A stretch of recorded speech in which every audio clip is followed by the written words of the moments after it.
Welcome to the Positive Partnerships webinar series. Tonight's webinar is iPads and autism. Thanks, Craig. Okay, we'll start by introducing the team. My name is Rachel Dillon and I will just be facilitating the first few slides of our webinar this evening, as well as the last few. And I'm going to let Craig introduce himself. I'm up in sunny Queensland at the moment, sweating away in the heat. Thanks, Craig. Thank you, Rachel. Hi, everybody. I'm Craig Smith, the National Coordinator for the website and learning management system in Positive Partnerships, but I've been a classroom teacher for 15 years with Autism Spectrum Australia and other schools, and I'm very happy to be here this evening to talk about one of my favourite topics, which is iPads and technology and helping our kids in the classroom and at home. Thanks, Craig. We also have the lovely Linda Hunt with us this evening. Linda, would you like to say a quick hello to everyone as well? Yep. Hello, everyone. Good evening. I'm like Rachel. I'm in Queensland as well, very hot and humid, and I'll just be sitting in the background, hopefully answering any questions that you might have through the chat box and helping you in any way. Thanks so much, Linda. Thanks, Craig. We'll begin our webinar with an acknowledgement. We begin by acknowledging and paying our respects to the traditional custodians of each of the countries or lands on which we meet tonight. We pay tribute to them and their elders, both past and present, and to future leaders. We welcome all Aboriginal and Torres Strait Islander peoples here with us today. We're now going to actually turn off our videos, and I'm going to take you through some of the technical aspects of our webinar, just in case you haven't been with us before. The reason we're going to turn our videos off is so that you can replace the video windows with the chat box window in side-by-side mode. So you can actually minimize the video or use the little toggle in between the video screens and the slide screen that you see here. You can actually move the toggle along a little bit further so that you have a bigger screen so that you can see the slides nice and clearly. We also want you to be fully present, which is why we're not going to be showing our videos while we're going through the webinar. So you can interact with us via the chat box. I can see that a couple of you have raised your hands. We actually prefer you to ask questions via the chat box. So if you haven't popped that out yet, you can do that by clicking on it and moving it with your mouse over to the side. And you can even choose to save it there by going up to the top, and if you change your options to side-by-side mode, you can do that. However, you can just keep it open. You can even make your chat box window longer by using your toggle as well and stretching it out. So I can see a lot of people are already accessing that chat window, which is great. So through tonight's webinar, you'll be able to we'll be able to answer questions through that chat box, and we'll also be asking you to share any thoughts or experiences through that too. And we've possibly got a really diverse group participating today, so we may have some parents online, some teachers, some family members, some professionals, and some of you may even be individuals on the spectrum yourselves. And just be mindful, if you haven't been on one of our webinars before, that this can be a very unique learning experience. And it's quite different to learning and sharing face-to-face or via our workshops. So do try to give yourself this hour to be fully present and focused. It's really easy to get distracted, so we encourage you to make the most of this opportunity. So we know that there might be moments of silence for you to think and reflect on what's being said. We may not be able to answer all questions or find solutions in this hour to every challenge you may be experiencing. We don't come from an expert model either in positive partnerships, but we rather hope that you may use these ideas generated, the information shared, and some of the tools shared and applications shared, and apply them as you see fit. Just also be mindful that we always record our webinars and pop them up on our website in a few days' time, and we'll also send any resources and website links as well. Thanks, Craig. A little more about you. We're just going to do a couple of polls now. The first one is, where are you dialing in from? what state or territory might you be logging in from? Or perhaps you're even outside of the country.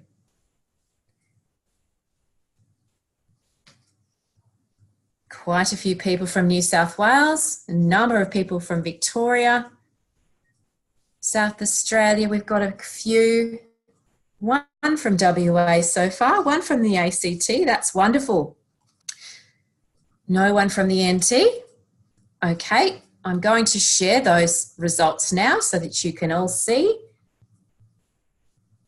the spectrum that we have here with us today, proving that our webinars really reach a wide audience, which is wonderful. Our second poll is just asking you the age of the child, or if you're a staff member, the children you may support, or if you're a service provider, the children that you may support. So if you have more than one child, you can check more than one box. Just to give us an idea, especially Craig, who will be taking you through most of the webinar today, just to give him an idea of the age ranges of the children you're supporting or living with.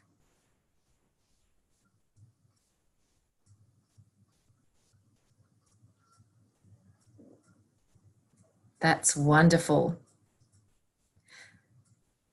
Just about to end that poll and share those results for you. And there we go. So a lot of people having children in the 5 to 8 year range and the 8 to 12, and a few in the rest. Excellent. Thank you so much for participating in the poll. And I can see that some of you are also participating via the chat window. That's fantastic. So thank you to those people who are using the chat window as well. Okay, our intention tonight is to ensure that we link learning and technology tools to the needs of a young person on the spectrum, to increase your awareness and knowledge of technical resources available to the young people you're supporting, and to exploring the diverse ways in which technology can support the learning experience of students on the spectrum. We'll also be sharing lots of practical resources and information that might assist you at home and or at school in supporting your young people. So at times through this webinar, we will be asking you to share your personal insights and general life experiences via the chat window. So only share what you feel comfortable with. There's no compulsion to share it all, but we do find that when people share, it helps us all to connect, and it also helps us as facilitators connect with you as participants. And I know that you'll all be thinking, oh my goodness, Craig has so much information to share. I hope I don't miss any of it, but like I said, we will be sharing all of the resources with you probably first thing tomorrow. Thanks, Craig. I'm going to hand over to you now. Thank you, Rach, for getting us started. And hi, everybody, again. It's lovely to hear where everybody's from and the age of the students and children that we'll be discussing and talking about the technology tools that support as part of this webinar. I just thought I'd start with a story. And it's I just met up with one of my students, pictured here, Jackson. I met up with him again this afternoon. I taught him during his primary school years, and I was reminded of a story of Jackson and the role that technology played in his life that I want to share here. So I started to work with Jackson when he was about 4 years old in one of our schools.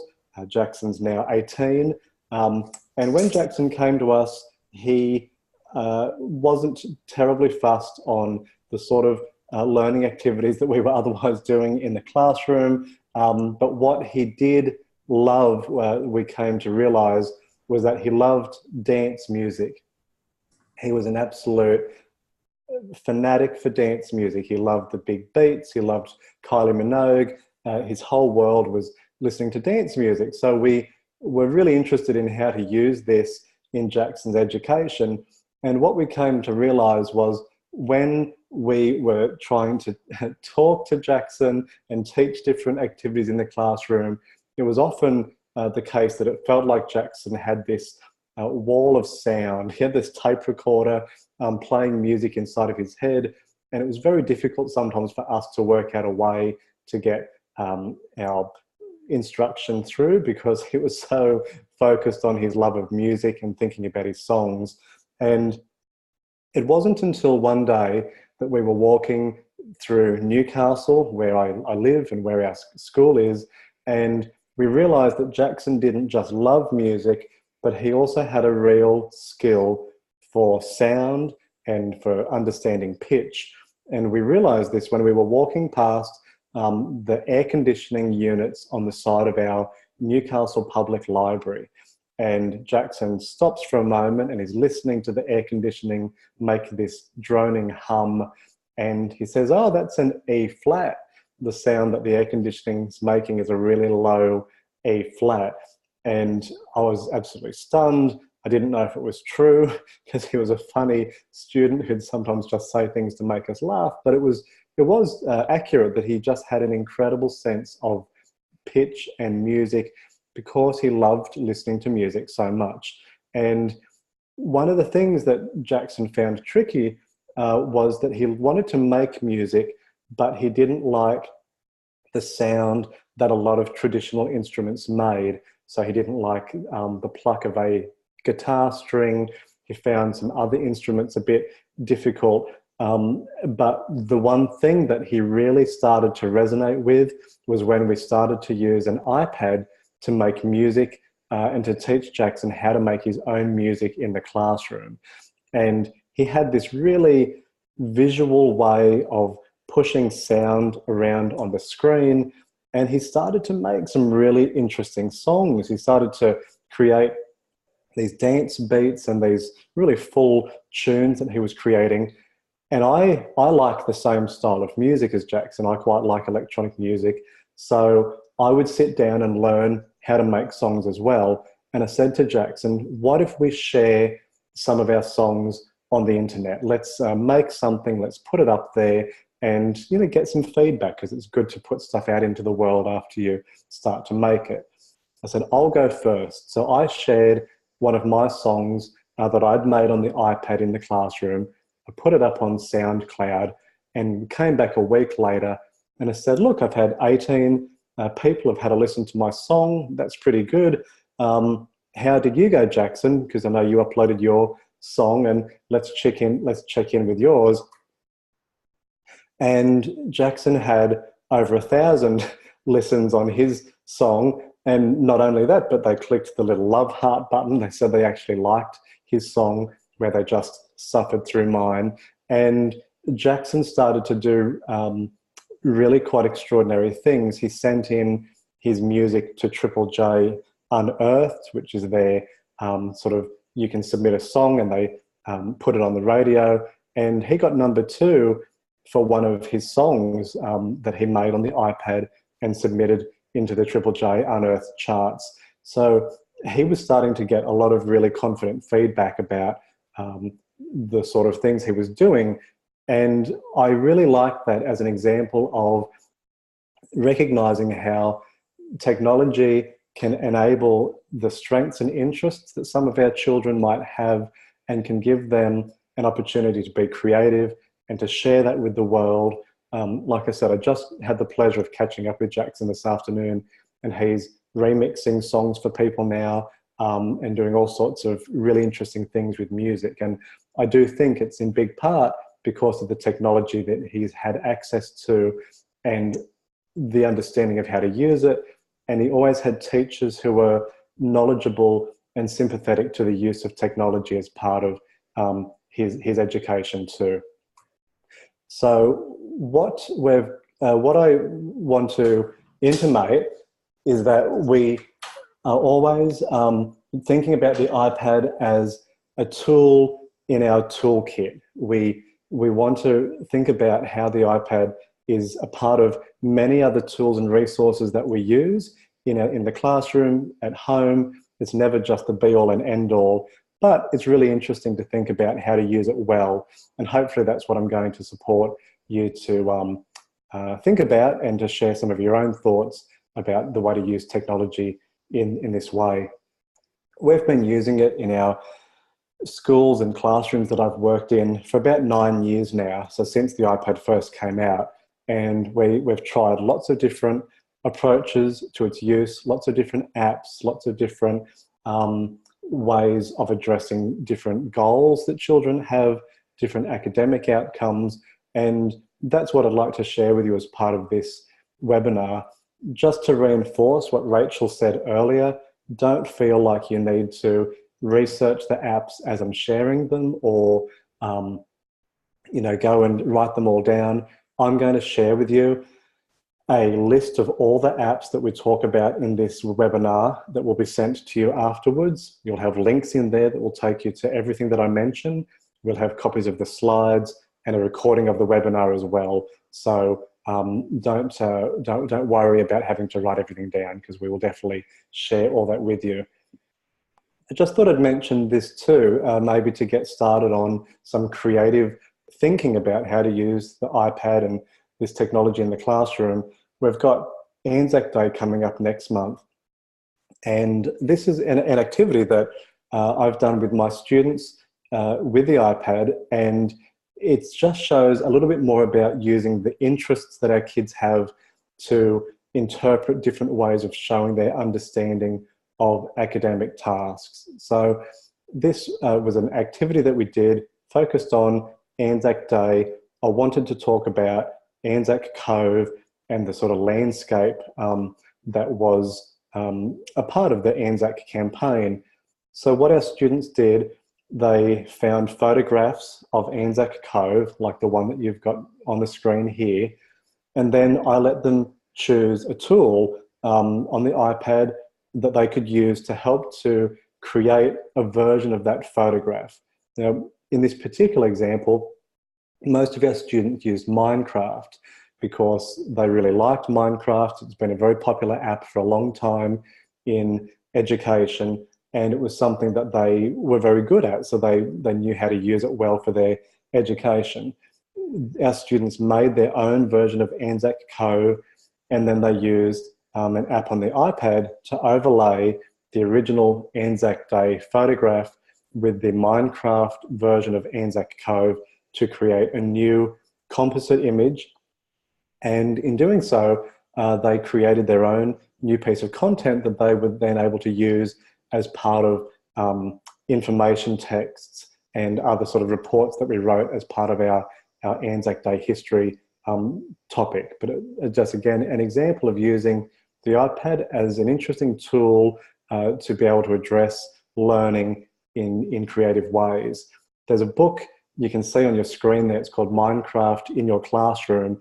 It's a free textbook. It's on the iBooks store. There'll be a link to it that we share later. And it actually is a walkthrough step by step about how to do activities just like that in your classroom.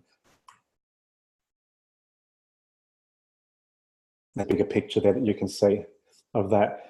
So, why iPad as a tool for learning, or why, these sorts of technologies in the classroom? I'm someone who tries to be very ethical and very reflective about the reason why we would bring a tool into the classroom.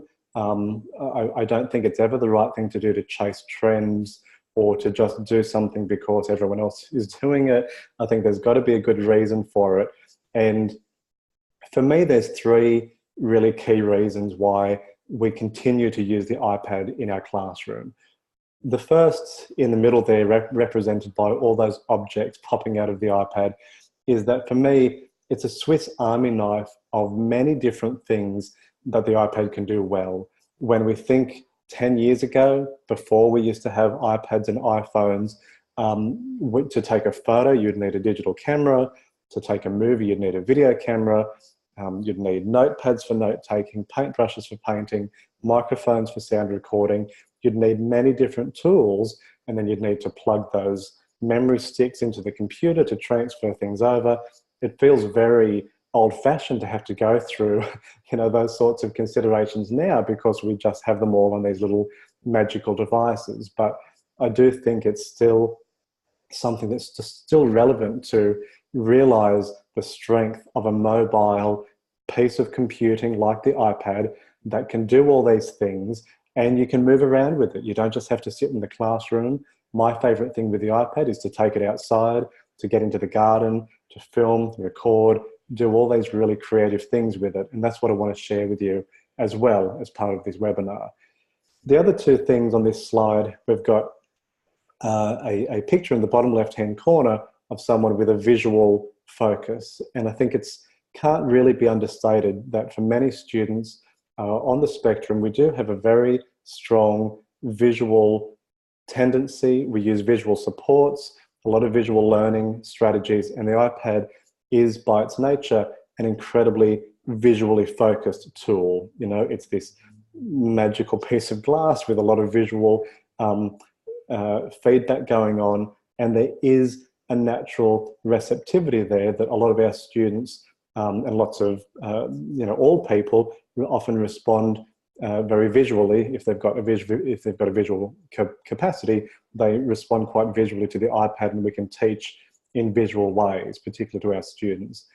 And the other thing in the top right-hand corner is I think there is often quite a high level of engagement, that our students find a lot of technology to be a naturally engaging, naturally receptive tool. It can apply to their strengths and interests very naturally.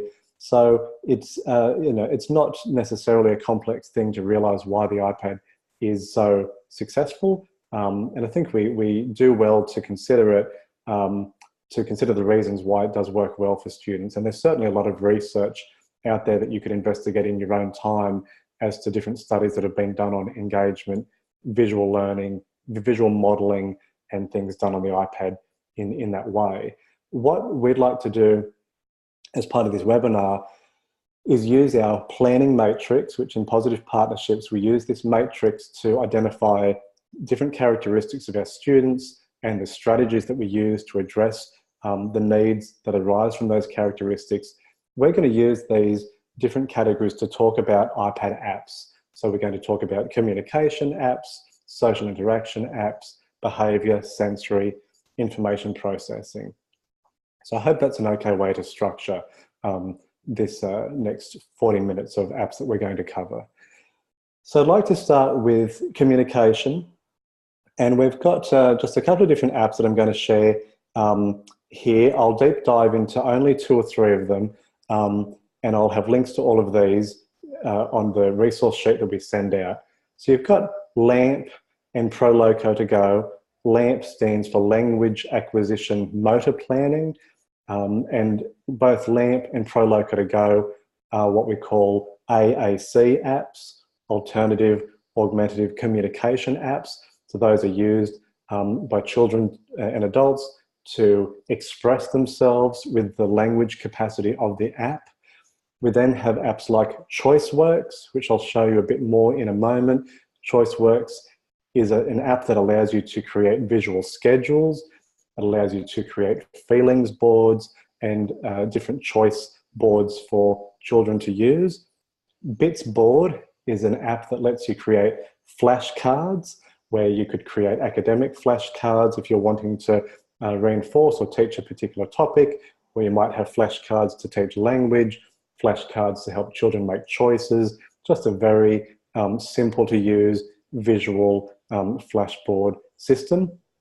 And then Snapscene, which I'm going to show you a screenshot of in a moment, which allows you to photograph your environment, something around you, and then it lets you visually tag it with text and audio and video to help to decode the environment around us. And I'll show you a bit more about that in a moment. So this is a screenshot of ChoiceWorks. If I had to pick any app in this web webinar that is my absolute favorite, it is absolutely ChoiceWorks. I just find it such a useful app to plan with. I can also use it very spontaneously if I'm in a situation where I need to help visually explain something to a child. It lets you create visual timetables, visual schedules. You can use images, so you can either use photographs that you take yourself, you can use clip art, it comes included with a lot of graphics. You can use video, so if you want to create a film perhaps of a particular part of your routine. It might be hand washing, getting dressed, doing a particular task. It can be a lovely video modeling tool. When something is finished, say for this getting dressed, you can just drag the piece of clothing over to the all done column, and then you're finished and you move on. You can set timers on these things, and you can change all the language. So if all done is not what you would say when a particular task is finished, you might say finished instead. You can change all of those things, so it's very modular. Proloco to go, you may have seen if you are a speech therapist or working with children who require some extra support with their expressive language. It's a tool that uses a very visual way of constructing sentences. It comes with graphics. You can import your own graphics, and like the other app called LAMP that I mentioned earlier, it tries to use something called motor planning, where through the consistent gestures that children make on the screen, they should get into the habit of knowing how to express something quickly through different physical gestures that they make on the screen. It's an app that is best used in conjunction with a therapist who understands how to use it well. It's not just an app that you would download and necessarily just have an experiment with yourself. It's quite a sophisticated app that needs a bit more support from a therapist or someone who can support you with it.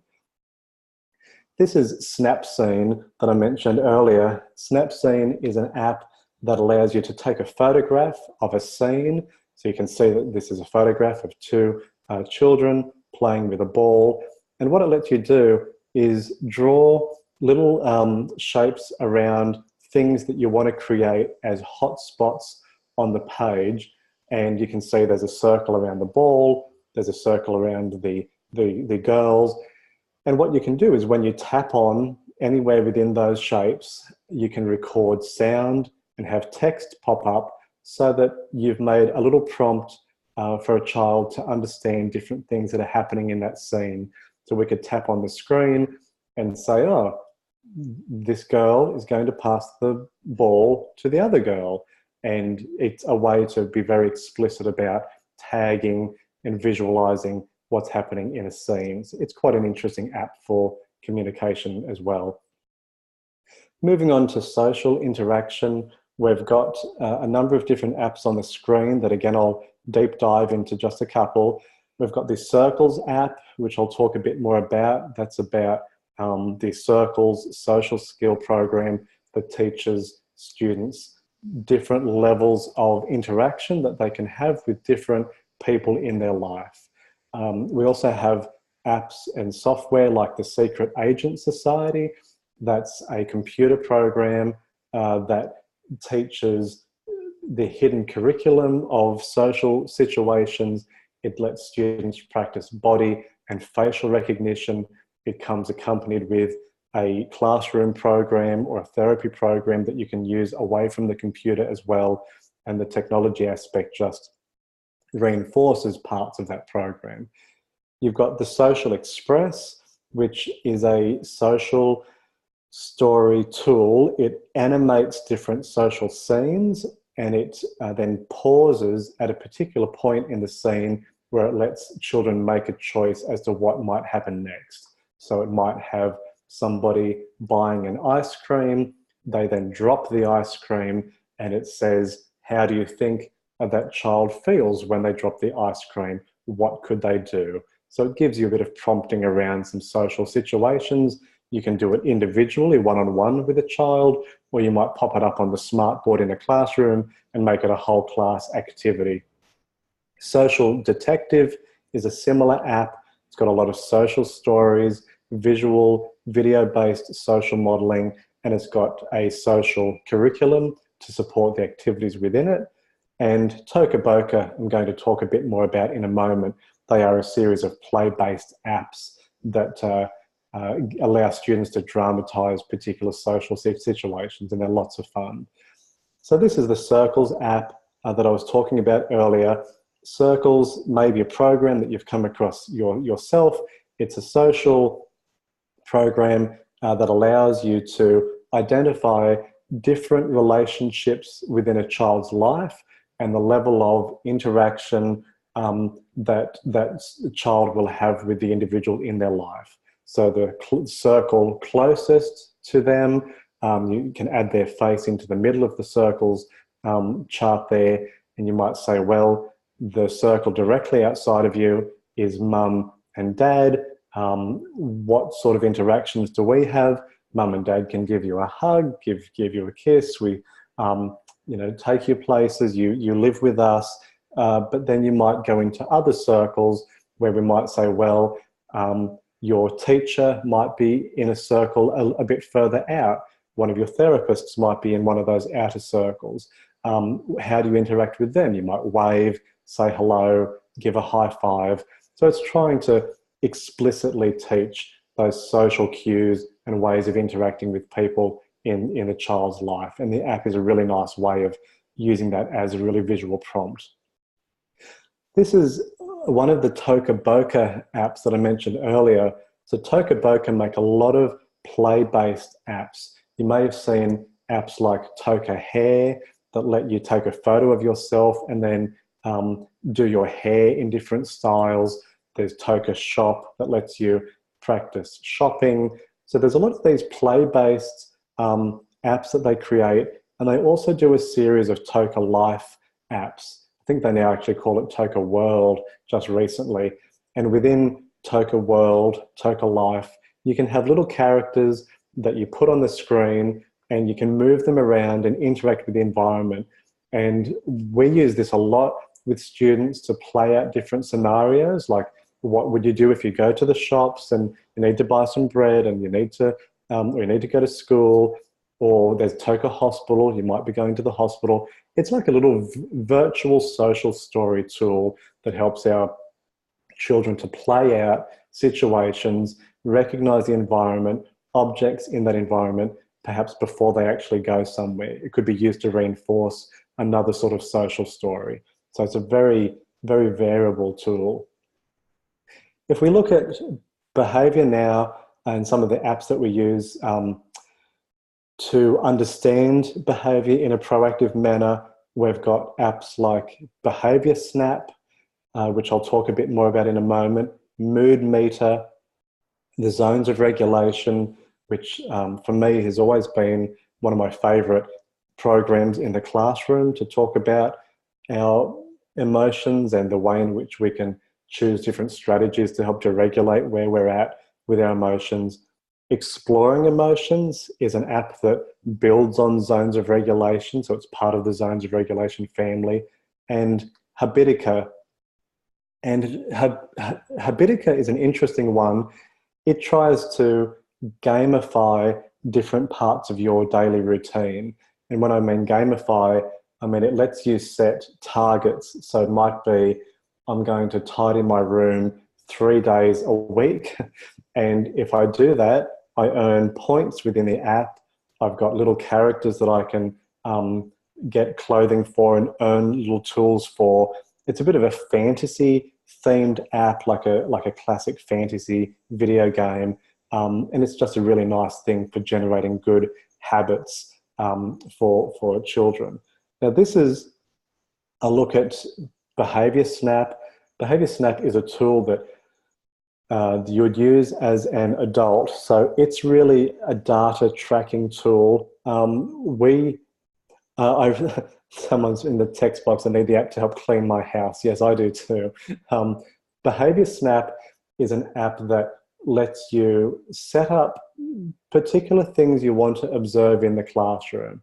So you might have a student who you want to support to practice different behaviors and to think about the way to reduce some of the challenging triggers that might exist for them in the classroom.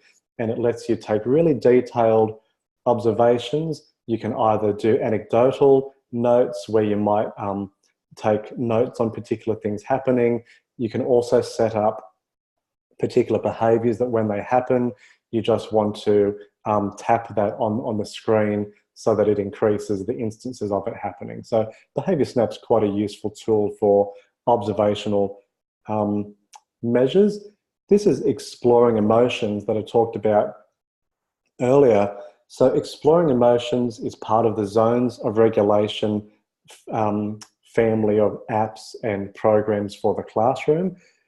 And what you can see here is zones of regulation, exploring emotions, it teaches you what the zones of regulation are. So it teaches you that green is the optimal zone to be in. You feel happy, settled.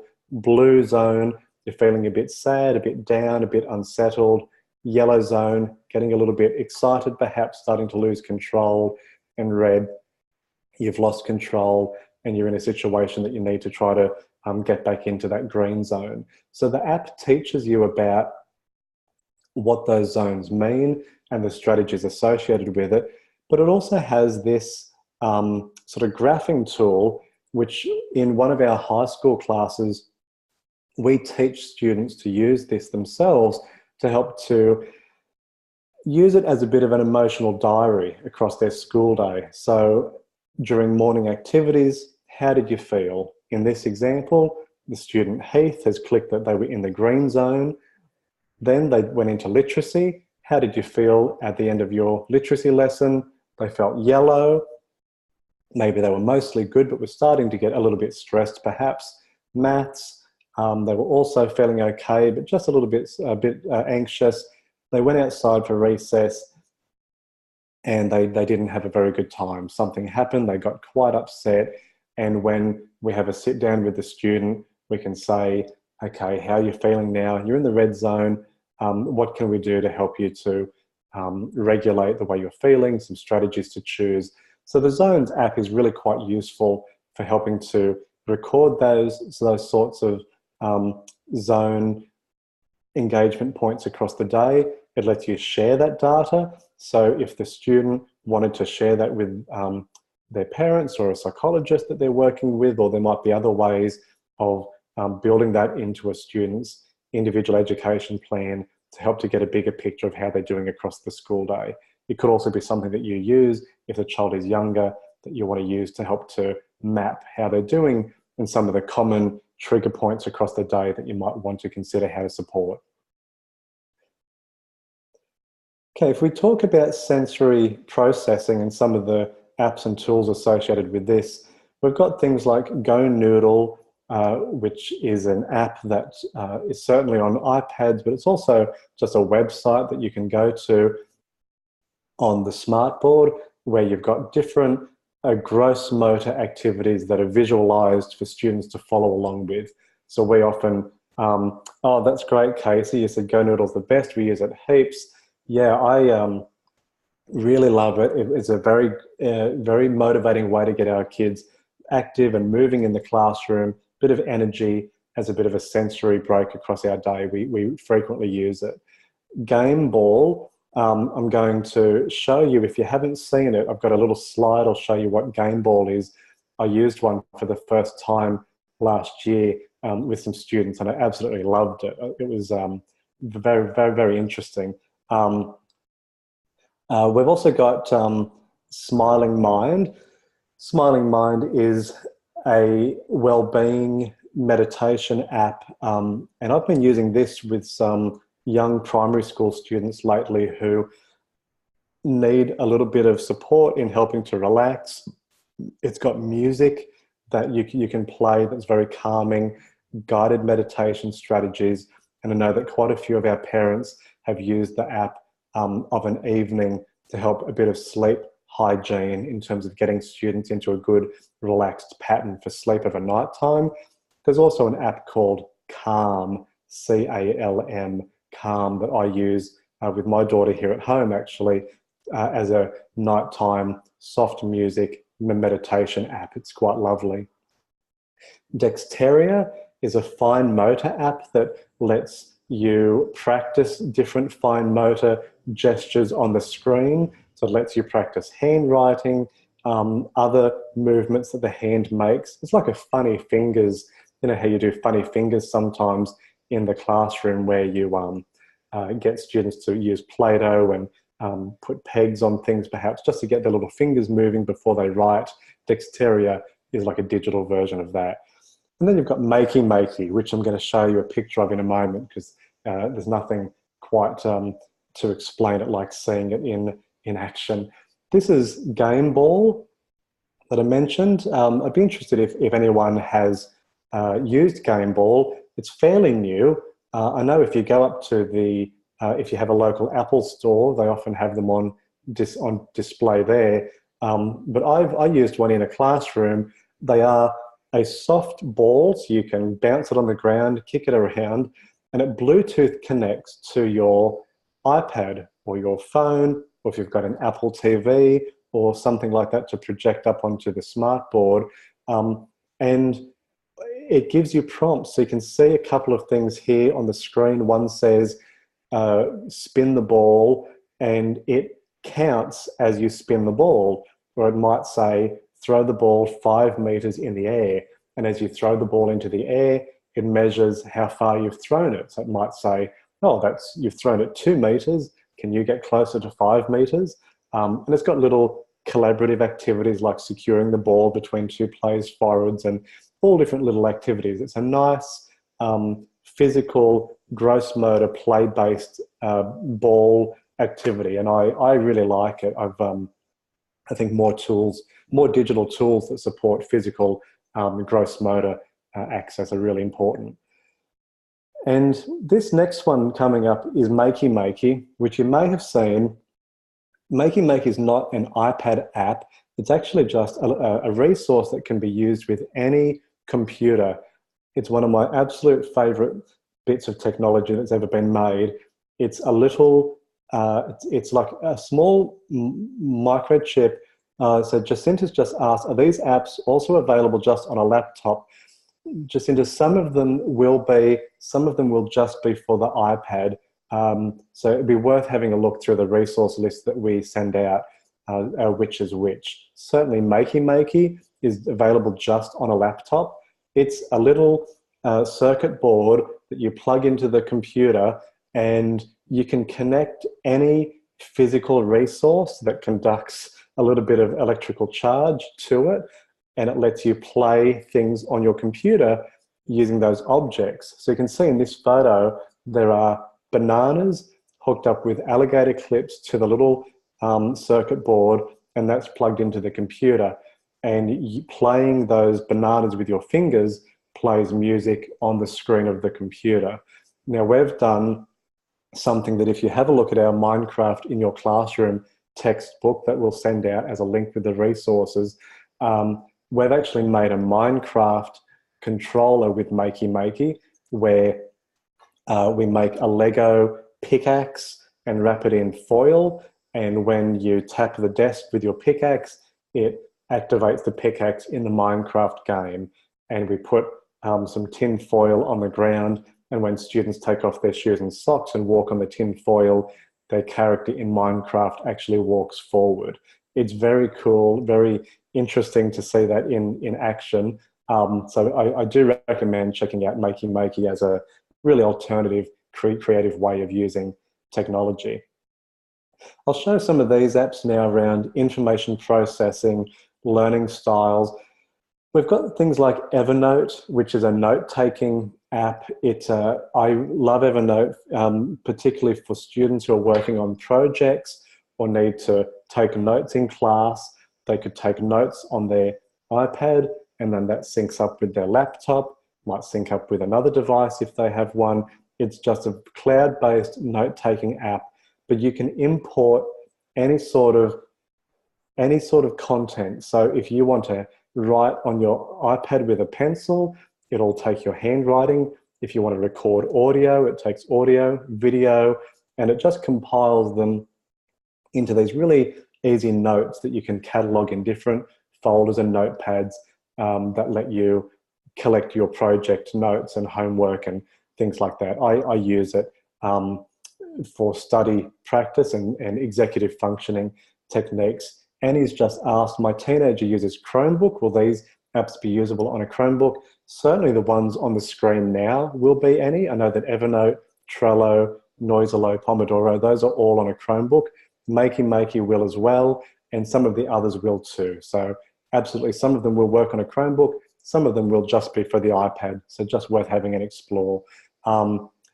So Trello, actually, I'm going to go through and do a deep dive on Trello in a moment, but I'll just mention Noisolo is a website and an app that you can choose different background sounds to have particular sounds playing in the background to help you get into a more focused state.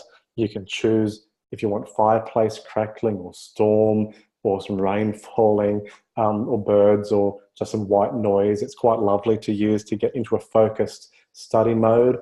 And Pomodoro uses what's called the Pomodoro technique. And that's a study technique, a work technique where you do work for 20 minutes, and that's one Pomodoro. So Pomodoro is Italian for tomato, and there's these little tomato timers that you use where you turn them around and they take 20 minutes to turn. So Pomodoro uses that strategy. Work on something for 20 minutes, the Pomodoro app counts down, then it says take a 5-minute break.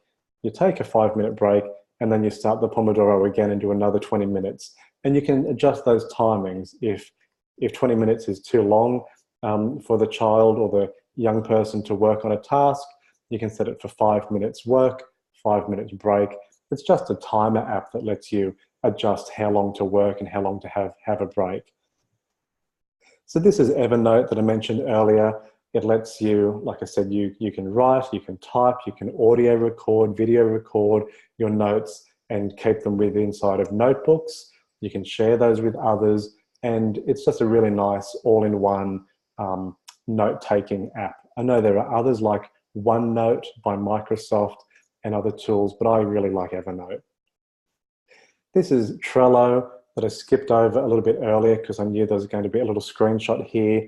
Trello it's like, you know, how if you have ever used a cork board to put cards on, or you've ever had a board that you've put post-it notes on, it's the same sort of strategy. So you can make little cards, you can put them in different arrangements on these Trello boards, and it's very flexible in being able to do them however you want.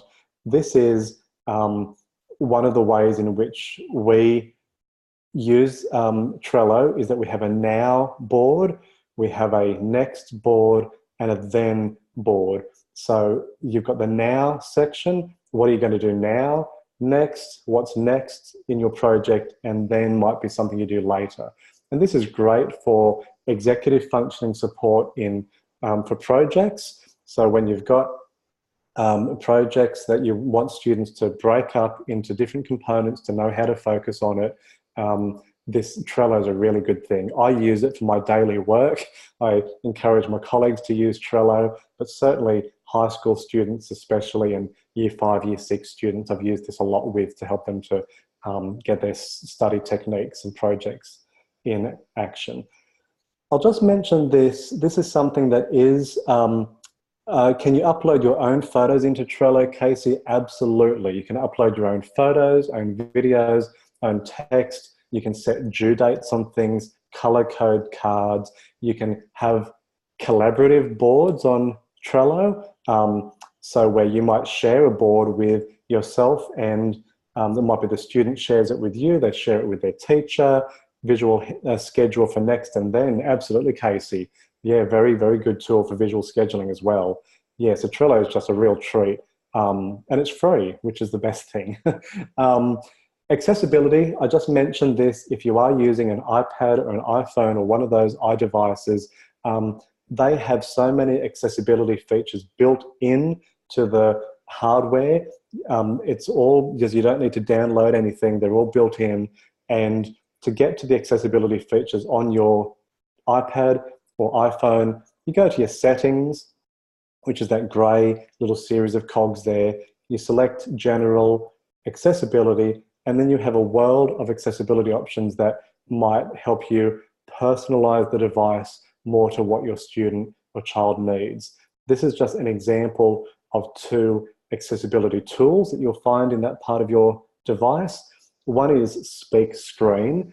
when you turn on speak screen, what it lets you do is on any app that you've got, it might be you're browsing the internet, you might have iBooks open with a book, or particular apps with text on the screen. And what it lets you do is swipe down from the top of your iPad screen with 2 fingers, and it'll just start reading out what's ever on the screen. You can see perhaps on the speak screen screenshot I've got, there's a rabbit, there's a turtle next to the rewind and fast forward and pause buttons, and that lets you speed up the text as it's being read back. It lets you slow it down. So that's a really nice thing to help students who might want a little bit of extra support to have things read out loud. They can pop headphones in and they don't need an audiobook version or anything else. It just reads things out loud for you. So that's quite neat. Guided access is something you may have come across if you use iPads in your classroom. What guided access does is it lets you restrict how a particular app is used and accessed by the child. So guided access might let you make it so that a student is only using one particular app. So you might open a literacy app and you just want the child to stay within that literacy app for the next 15 minutes because we are wanting just to have a consistent focus on literacy and we're not wanting to jump into Minecraft just yet. So with guided access, we can say, stay within this literacy app. We'll set a time limit on it for 15 minutes. After 15 minutes is up, you can leave the app and do other things, but we just want to focus on this app for the time being. It also lets you do other things. So guided access is really a very neat thing to know how to use. Just a couple of quick little creative learning opportunities to mention now. And there are really, I mean, my whole, oh, Emma, I didn't know you could do that. It will stop all my students wandering off onto something else. Yes, and just to mention too, if you set up guided access at the start of the year, so say it's the first day of the year, you set up guided access on the iPad so that it keeps students within a writing app or a literacy app or what have you. Every time you go to use that for the rest of the year, it remembers your preferences. So you don't have to set up guided access preferences every time you come into the classroom. It will remember it for the rest of the iPad's life, what sort of things you want turned on and off for guided access. So it really is very handy. Okay, so in terms of other creative learning opportunities, certainly there's resources like Sphero, which you may have seen. Sphero is a little robotic ball that you can control with the iPad. It's waterproof. You can see up there it's paint proof. One of the things that is really lovely to do is to get Sphero, dip it in paint, and you can actually draw a picture on your iPad, and then Sphero will drive exactly as you've drawn the picture on your iPad, and you can paint pictures on the ground or on big canvases and sheets of paper. You can also do a lot of coding with Sphero. So you might say, drive 3 meters forward and then turn right and go 2 meters. So it's a numeracy tool. It can be a creative tool. We've got one of our students at another school down in Sydney. He was a little bit nervous about going to the school assembly. And so one of the teachers said, because he knew that this student loved Sphero, he said, well, could you take Sphero to assembly, because Sphero is a little bit nervous about going, and could you be brave and help to show Sphero the way to the assembly? And the student drove Sphero and took him into the assembly hall and sat with Sphero and guided him through the assembly. And so there are some really interesting ways of using Sphero and thinking about tools like that. I mentioned coding. Swift Playgrounds is a free app that you can download. It's created by Apple. It's for the iPad. There are, I'm thinking about people who've mentioned Chrome and laptops.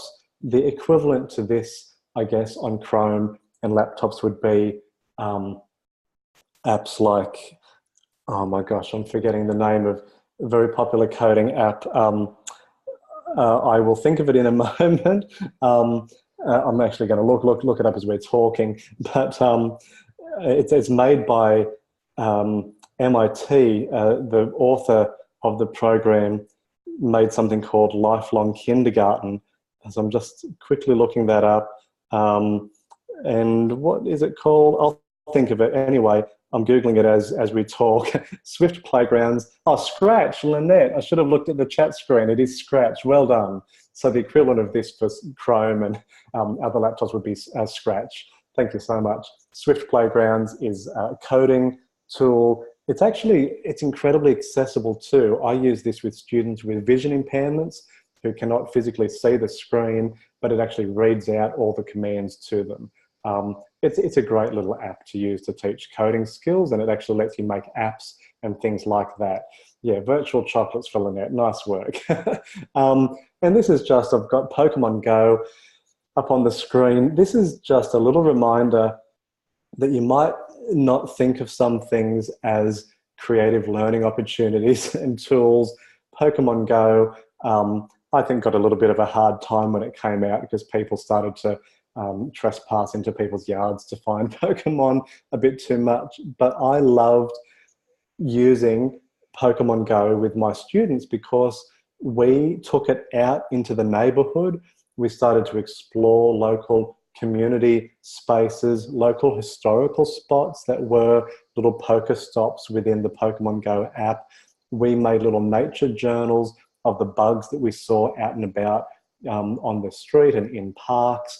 And it was a really motivating force for getting outside and doing some really interesting things out and about in the neighborhood. So something that doesn't always seem like a natural learning experience, I think can be used to be really nice in that way. Minecraft is another example of that.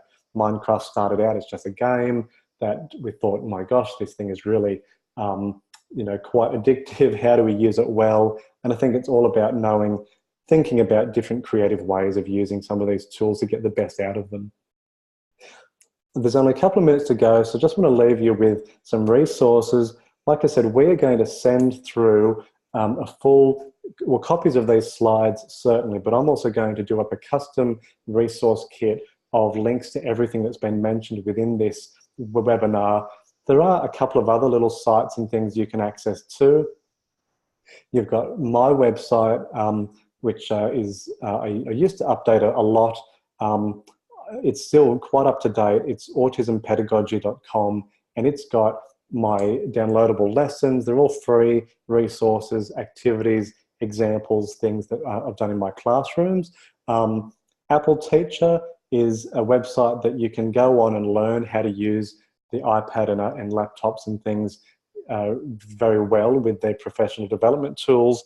You've got a lot of free books here that I've authored along with some colleagues. The iPad Model Classroom. The Digital Organic is all about going outside into the garden, knowing how to use the iPad in natural spaces, Minecraft in your classroom, like I've mentioned, and coding and creating with iPads and Lego, which is by a colleague of mine, Heath. We've also made a lot of iTunes U courses. So if you download the free iTunes U app, it's something that you can download and find all of our lessons and apps within that app. So you can look for Autism Spectrum Australia, which is where I did a lot of my teaching with the iPad, and you can find our lesson plans and resources. Again, we'll provide links to all of these that we'll send you. In conclusion, as I've mentioned, I do think the iPad can be a very powerful tool for engaging our students in very creative and expansive ways. There's lots of different ways to address not only the core characteristics of our students' needs in terms of communication, social skills, but also in their creative learning as well. And the most important app, sounds a bit cheesy, in a child's education is their family, it is their teachers. So we can't be replaced with technology just yet. So we do have a very important role to play in making sure that we use these tools well for our students. I'm just going to pass back to Rachel now to do a wrap up, but thank you very much everyone for attending on this webinar, and it's been an absolute pleasure spending time with you. I look forward to sharing some more resources shortly, and I'm just going to pass over to Rachel now. Thanks, Craig. Well, I don't know about all of you, but I'm sure as we are as staff, always blown away by Craig's knowledge in this area. So I know that I have certainly learnt a lot, and I definitely feel that as a previous teacher, I wish I'd known what Craig knows in that department. And I'm hoping that many of you out there will let other school staff know and parents know about our webinars, and in particular this webinar, which will be available as a recording